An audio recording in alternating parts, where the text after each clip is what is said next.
Well, ladies and gentlemen, what I'm noticing with Stellar Blade is that it's being utilized by both sides of the aisle in this whole Gamergate 2.0 situation to essentially push both narratives from both sides. Now, I do find it pretty damn funny that the people who are angry at Stellar Blade are trying to make it so big of a deal for a game that supposedly is not a big deal.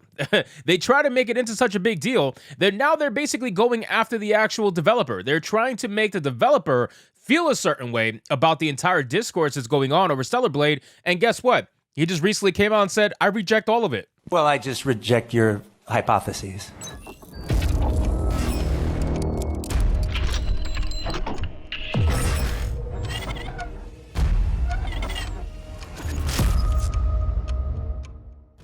I reject your gender nonsense. I reject your racial grifting. I reject your diversity nonsense. He came out and rejected all of it and wants to deliver the game that he wants to deliver. And you know what? That is a breath of fresh air, ladies and gentlemen. That is something that we need to be supporting when it comes to any kind of project. Honestly, not just gaming, but TV shows, movies, all that stuff. We need to make sure that people are making the games they actually want to make. And listen, if you want to make woke games, then people have a right to disagree with you and be against it. If people want to have a super hyper sexualized game, then people should be able to disagree with it. That is what it is. But ultimately, one seems to sell over the other, and that's always going to be used against you in terms of financial arguments. So let's get into this article, guys, from That Park Place. But of course, before we do, if you are new here, just consider hitting that subscribe button. I would greatly appreciate it, and like the video to push us out into that YouTube algorithm. So it says Kim Hyung-tae, the CEO of Shipped Up Corporation, the game developer behind Stellar Blade, rejected Western critics lampooning the game over gender and racial diversity. Imagine looking at a game like Stellar Blade,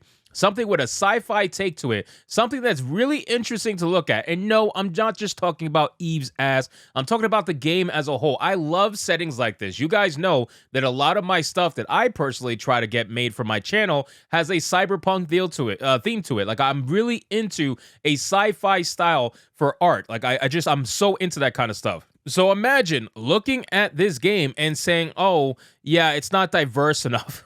It's not diverse enough. That's your problem? That's really what you're looking for when you look at a game like this? When you have such an interesting world like this, you're going to complain about the lack of diversity? It's such a weak argument. It says in an interview with Korean website RuliWeb, Kim was asked about Western media outlets expressing discomfort with the portrayal of Eve and other female characters in the game. As translated via Google, he responded, I know that in the West, game characters must reflect realistic appearances in many ways, and that numerous issues such as gender and racial diversity are intertwined. However, Stellar Blade is only entertainment and a cultural product. I hope you'll keep an eye on this as a fun action game has just been released. Oh man, what a based answer. What a based answer. Stellar Blade is only entertainment and a cultural product, which is essentially saying Koreans made this shit, bro. They can make it in whatever manner they want to. And if they want to make it for their own gaze, then you're just going to have to deal with it, ladies and gentlemen. And if you don't like the game, then don't fucking buy the game. It's that simple. That's the mindset that we should have for any product moving forward. But the problem is that when it comes to people who are ultra woke, right? What are their two main complaints? Number one, if something sells a ton, right, and it just happens to not feature overly diverse cast, or maybe it happens to feature something that goes by standard beauty standards, right, like they'll be the first ones to lose their mind over it and say, well, this is only selling because you're doing it for the XYZ gays, whatever, male gays, white people gays, whatever the case is, they'll make up an excuse for why it's doing good. Then when their games get made and their woke shit comes out and it bombs dramatically 9 times out of 10, then they want to complain that people didn't go play it. They want to complain that, oh, racists and bigots are attacking their game. You can't win with them. It doesn't matter. They're always going to be unhappy, which is why you should not cater anything to these people, because they live in a constant state of I don't even know what to even say, of like just complete imbalance when it comes to their emotions. They lose their mind all the time. It says, in fact, he followed up by contrasting the beauty of the characters, such as Eve, with the repulsive design of the natives. Kim shared natives were intentionally designed to be repulsive. Most of them have no eyes, and their limbs are deformed arbitrarily, causing discomfort, which is somewhat related to the setting of the story. We decided in advance where this monster would appear and what role it would play, but we also adopted an unexpected design to keep the work from becoming too rigid. He went on to reveal that many of the monsters are scans of Jang Hee-cheol's clay sculptures, famous domestic clay artists, including designer Chang Hee-cheol, who was well known for director Bong Joon-ho's movie The Host.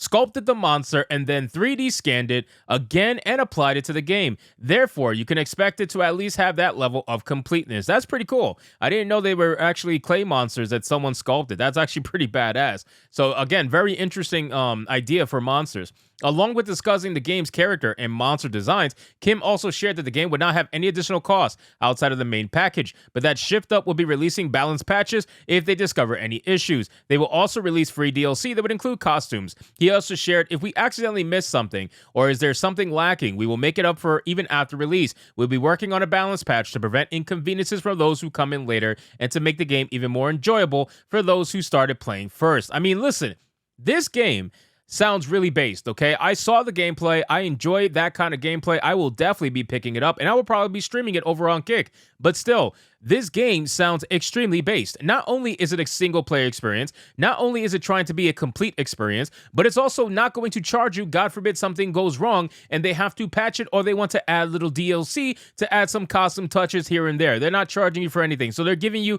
a complete experience right from the get-go with no woke nonsense in it, and they're just saying, hey, it's entertainment. Come play it if you want to be entertained. That's it. If you're looking for activism, if you're looking for any kind of fake diversity in it, you're not going to find it here. This game is meant for entertainment. It's meant to be a story that we want to tell, and that's all it is. And it's funny because that simple ass statement that really shouldn't make people go crazy apparently is making the Wookiees go crazy. As for DLC, he said the release of DLC has not yet been determined, but free updates such as additional costumes are being prepared. We would like to make it clear here that Stellar Blade does not require any additional expenses that gamers are not aware of other than the cost of purchasing the actual package. However, he did note that if they do a collaboration costume, those will likely have a cost associated with them. The only exception is if you create a collaboration costume with another company's IP, that amount can be sold for a fee. Finally, he appeared to reveal that they will be adding a New Game Plus option after release. Also, there is no New Game Plus in the release version, so please look forward to it being updated very soon. I mean, listen, guys, epic win. That's it. Epic win for gamers. Like, gamers, people are trying to be disingenuous and saying that, oh, the entire conversation around Eve is about her sexuality. That's all people are talking about. And I call bullshit. I have seen so many posts, so many videos about the boss battles in the game, about the overall gameplay in the game. And yes, like I say in every single video, are people talking about her jiggle physics?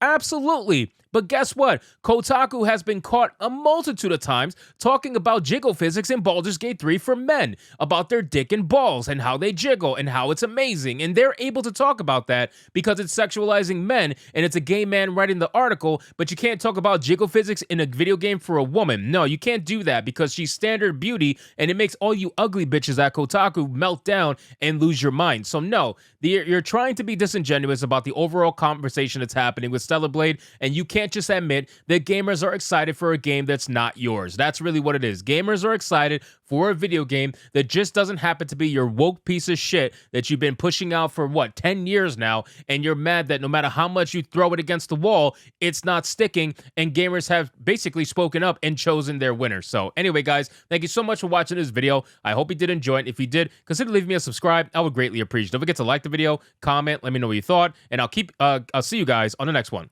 Hypnotic out.